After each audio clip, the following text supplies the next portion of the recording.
홈팀 강원 포메이션은 4-4-2이며 가브리엘은 박스 근처에서의 위치 선정과 결정력에서 꾸준한 존재감을 드러내고 있다. 김대호는 폭발적인 스피드와 드리블 돌파 능력을 통해 측면에서 활로를 열며 상대 수비를 흔드는 역할을 맡고 있다. 김동현은 중원에서 공수 전환의 핵심축으로 기능하며 볼 운반과 수비 커버 능력 모두 안정적이다. 정경호 감독 체제 아래 강원은 4-4-2 전술을 효율적으로 운영 중이며 특히 여름 이적 시장에서 합류한 김건희가 핵심 카드로 부상하고 있다. 김건희는 후반 교체 투입 시 폭발적인 슈팅과 공간 침투로 흐름을 바꾸는 슈퍼서브 역할을 완벽히 수행 중이다. 무더운 날씨 속에서도 템포 유지를 위해 스쿼드 활용폭이 넓어졌고 전술적 유연성 역시 눈에 띄게 향상되고 있다. 원정팀 울산 포메이션은 3-4-3이며 에릭은 빠른 역습 전개와 볼 운반 능력은 뛰어나지만 마무리 단계에서 기복이 존재한다.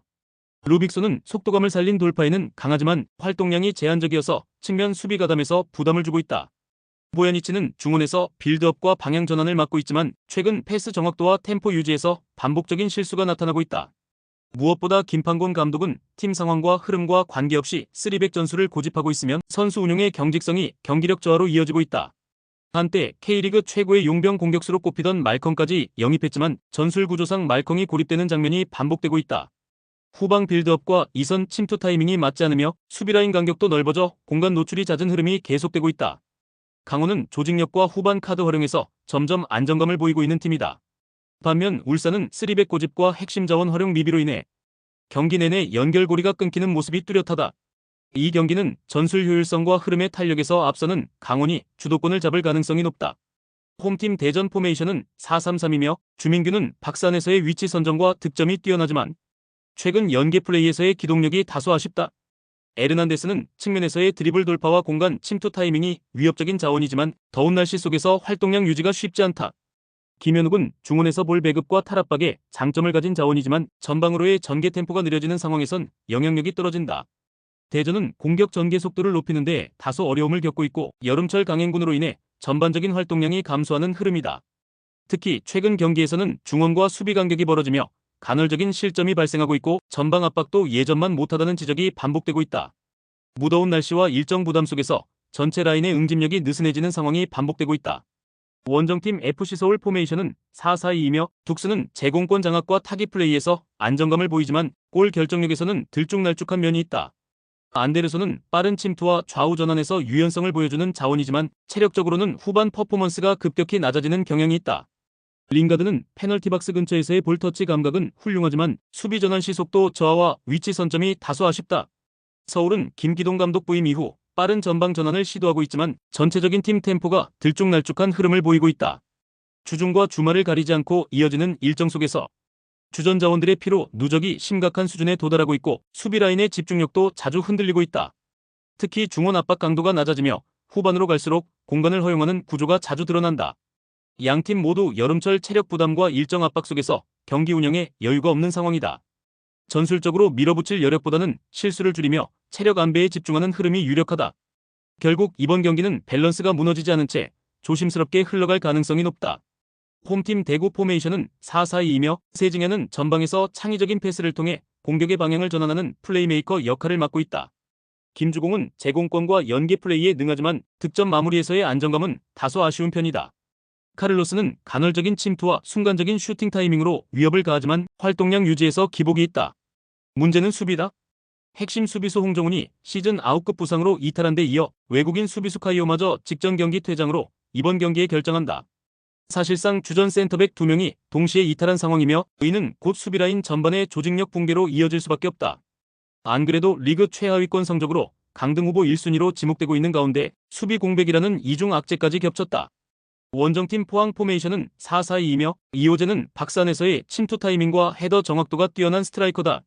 조르지는 빠른 템포의 전개와 간결한 1대1 돌파 능력으로 공격 리듬을 끌어올리는 역할을 수행하고 있다.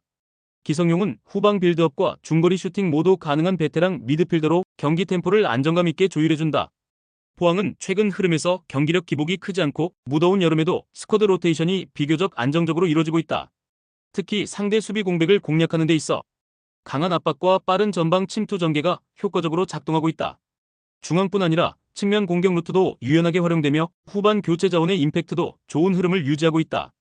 대구는 부상과 징계라는 연속된 수비 악재로 인해 경기 운영 자체가 어려운 상황이다. 포항은 구조적 우위뿐 아니라 팀 조직력도 안정되어 있어 흔들리는 상대를 공략하기에 최적화된 팀이다.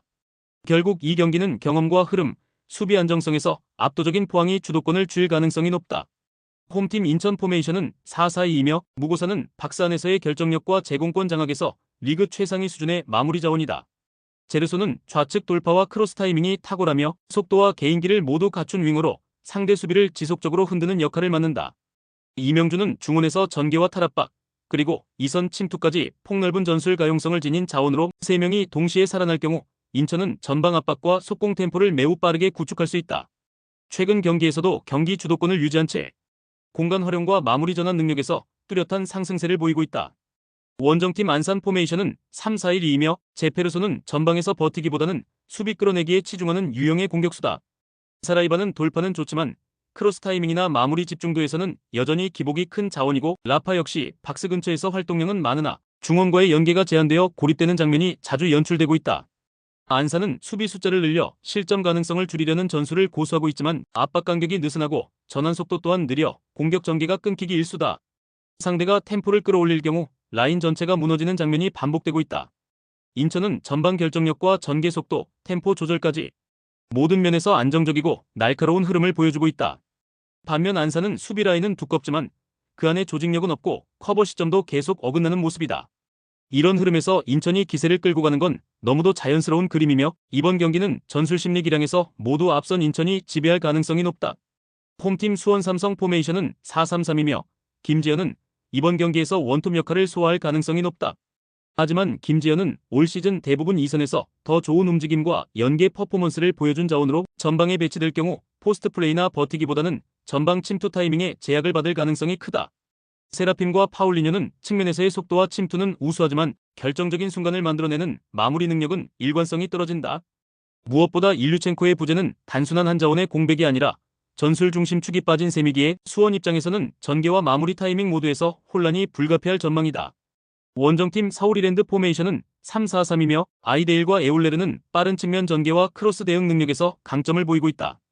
서재민은 중원에서 수비 커버와 전개 연결을 모두 담당하고 있으나 상대 압박이 강할 경우 불안한 볼 처리도 간헐적으로 노출된다. 이랜드는 전체적으로 라인을 내리면서 실점 리스크를 줄이고 역습을 노리는 전형적인 안정형 운영 전략을 구사 중이다.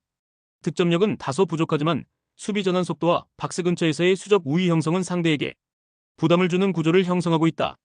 최근 몇 경기에서 전방 템포가 낮아지며 오히려 수비 집중력은 상승하고 있으며 원정 경기에서는 더욱 조심스러운 경기 운영을 택하고 있다.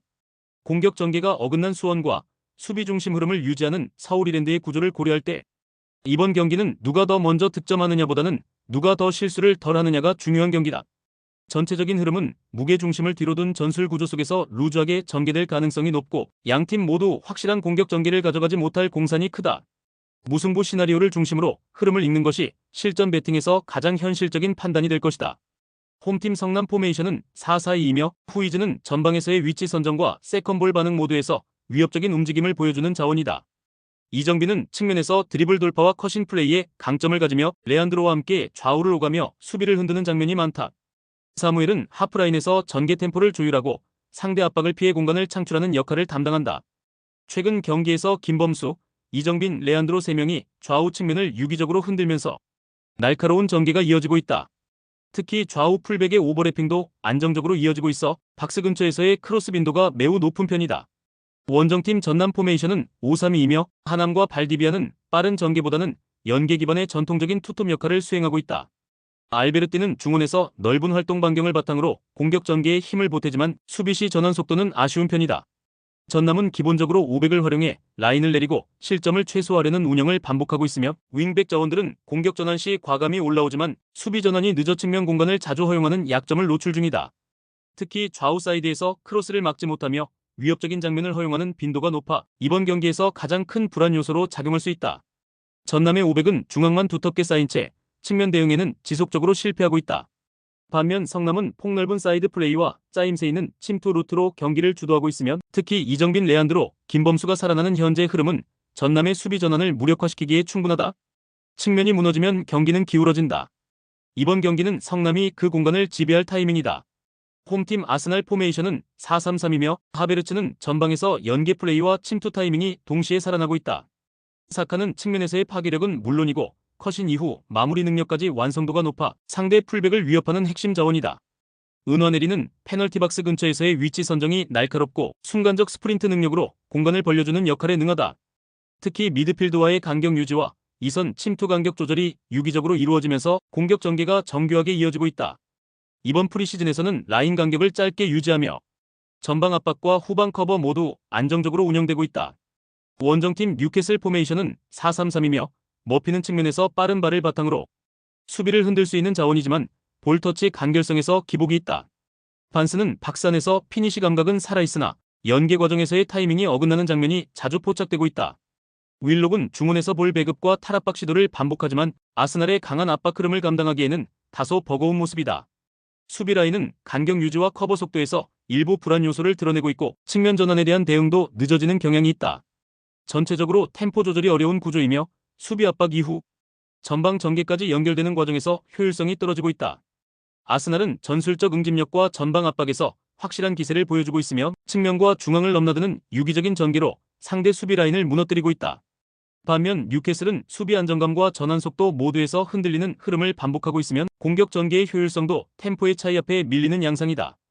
이번 경기는 아스날이 결정적인 흐름을 잡고 마무리 지을 가능성이 높다.